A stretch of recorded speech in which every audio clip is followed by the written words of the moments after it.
The Chinese troops have started withdrawal from the Indian territory. However, sources have told WION that the Indian side is cautiously observing the Chinese moves and that the situation will be verified on the ground over a period of time. China की PLA ने LAC के 4 important point से अपनी army को पीछे हटा दिया है. In simple words, this is Chinese meltdown.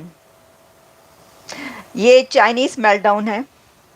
China ने भारत की डिप्लोमेसी के सामने घुटने टेक दिए हैं. चाइनीज ने पत्ता फेंका इंडियंस की तरफ के अमेरिकन ट्रैप में ना जाओ. इंडिया इस पत्ते को नहीं मानेगा बिकॉज इंडिया कहता है हम तो स्ट्रेटेजिक ऑटोनॉमी की बात करते हैं. चाइनीज बेसिकली पत्ते फेंक रहे हैं कि भैया अब आप अमेरिकन के करीब ना जाओ, अमेरिका जो है वो आपको किसी मुश्किल में डाल देगा. चाइना ने काफी सारा हल करवा दिया, 75% हल हो गया. चाइना जो कि इंडिया के बहुत सारे इलाके के अंदर आ गया था, तो आज चाइना ने डिसाइड किया कि भाई इंडिया के साथ नहीं, इंडिया के साथ हम कर ही नहीं सकते, और वो अपने इलाके पर वापस चला जाता है जहां से वो आया था. और ये पूरे इस एरिया लद्दाख में ये फेस ऑफ है. Not only Ladakh, by the way Ladakh में ज्यादा है, लेकिन जो लाइन ऑफ एक्चुअल कंट्रोल है तकरीबन 3,500 किलोमीटर लंबी, पूरी की पूरी 3,500 किलोमीटर में आईबॉल टू आईबॉल चल रहा है चाइना के साथ. डिसएंगेजमेंट कंप्लीट हो गया है. चाइना अपनी फौजें क्यों हटा रहा है? क्योंकि अगर देखा जाए तो 20 सालों से तो ऐसा हुआ नहीं है. अब क्यों ऐसा हो रहा है? चाइना के इंडियन आर्मी से डर चुका है क्योंकि आगे मौसम चेंज हो रहा है. तो इंडियन आर्मी तो इतने कहते हैं ना हाई एल्टीट्यूड पे इजीली सर्वाइव कर जाएगी, लेकिन चाइना के बस की बात नहीं है. लेकिन चाइनीज के लिए ज्यादा मुश्किल है. चाइनीज फौज को आदत नहीं है.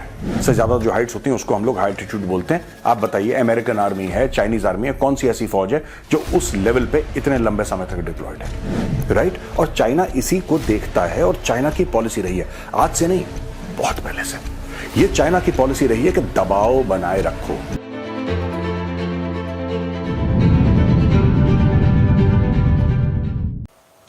जो मैंने ये कहा कि ये चाइनीज मेल्टडाउन है, तो डेफिनेटली ये चाइनीज मेल्टडाउन है. इसकी वजह ये है कि चाइना ने वो तमाम तरीके इस्तेमाल कर लिए इंडिया को डराने के जो वो कर सकता था. लेकिन फिर चाइना को पता ही चला कि अब इंडिया की इकोनॉमी को वो इस तरीके से डरा कर धमका कर पीछे नहीं ले जा सकता. चाइना को ये भी पता चल गया कि इंडिया के साथ ताल्लुकात ही उसके बेनिफिट में हैं. चाइना को ये भी पता चल गया कि अगर उसने ये डिसएंगेजमेंट ना की तो इंडिया और भी ऐसे स्टेप्स उठाता रहेगा जैसे कि उसने अभी उठाए. उसने फ़्लाइट्स नहीं खोली. इंडिया को बार बार चाइना ने कहा, इंडिया ने बात नहीं मानी. कई एक ऐसी वहाँ पर जगह जिनके नाम चेंज कर दिए गए. जो चाइना स्टेप उठाता था उसके जवाब में इंडिया वही स्टेप उठाता था. इंडिया ने खुद से कभी कोई एग्रेशन शो नहीं किया, लेकिन चाइना जो करता था उसका जवाब बड़े ही तरीके से भारत देता रहा है.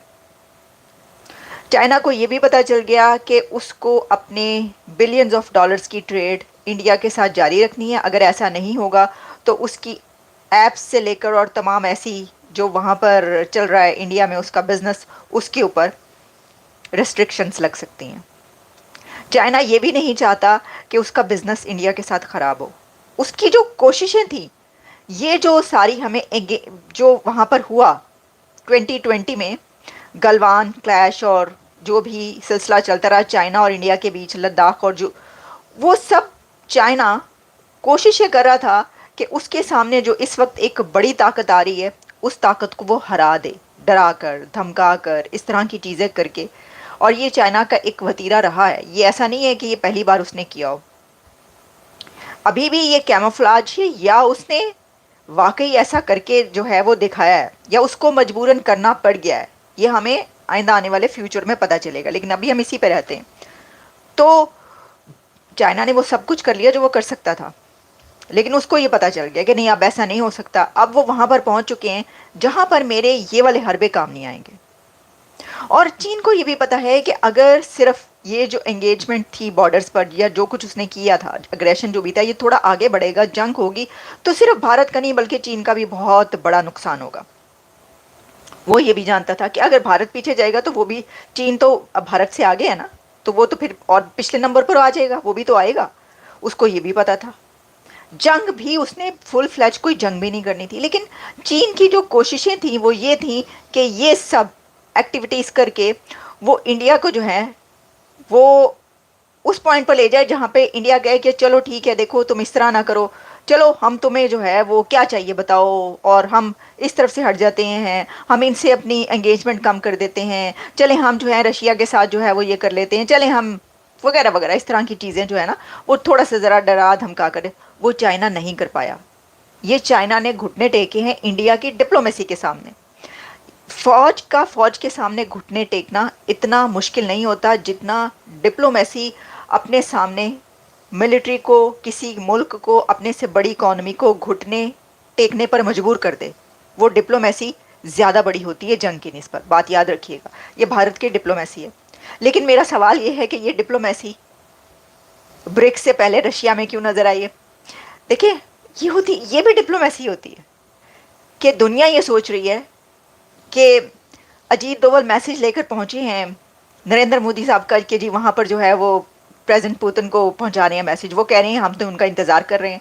सब ये सोच रहे हैं, सब ये बात कर रहे हैं, पूरी दुनिया का मीडिया, कि लगता है कि यूक्रेन और रशिया के बीच कोई ना कोई जो है ना वो हो जाएगा, करवा देंगे ये लोग जो है ना, करवा देंगे ऐसा। अब ये सब जो डेवलपमेंट्स हैं इनसे ऐसा लगता है, लेकिन कोई ये सोच नहीं सकता था कि उससे पहले वहाँ पर मीटिंग्स होंगी इंडिया और चाइना के काउंटर पार्ट्स में, और उससे बड़ा एक वाकया ये होगा कि पता ही चलेगा कि ये तो ट्रूप्स उन्होंने वापस बुला ली।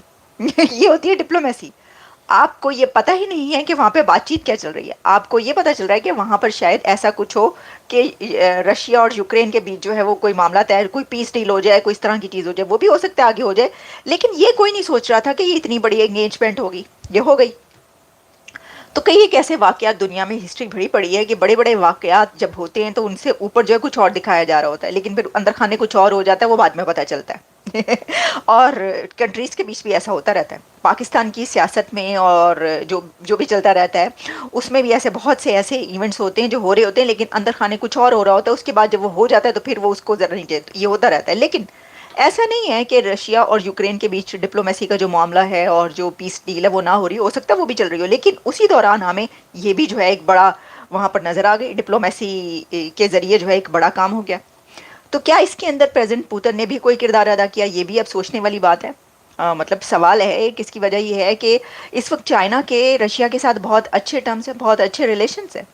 तो हो सकता है, ये पॉसिबिलिटी है कि प्रेसिडेंट पुतिन की तरफ से भी जब नरेंद्र मोदी की तरफ से ये उनको कहा गया हो कि जनाब ये जंग जो है ये ठीक नहीं है, तो पुतिन ने भी ये कहा हो कि चाइना के साथ ज़रा थोड़ा सा मामला ठीक कर लें। ये भी मुमकिन है कि चाइना ने रशिया को ये कहा हो, क्योंकि रशिया और चाइना इस वक्त नज़दीक है। चाइना ने रशिया को कहा हो कि ज़रिए आपके तो बड़े गहरे दोस्त हैं, हमने वाला हम पे आला है आप दोनों, इंडिया और रशिया हमेशा से, तो कुछ थोड़ा सा ज़रा ये उनसे कहीं हाथ थोला कर लें, यानी ये कि हम तैयार हैं या ऐसी कोई चीज़। एक तो ये अपनी जगह पर। दूसरी एक और बात कि इंडियन डिप्लोमेसी की तो जो हमेशा बात की जाती है वो तो है ही लाजवाब।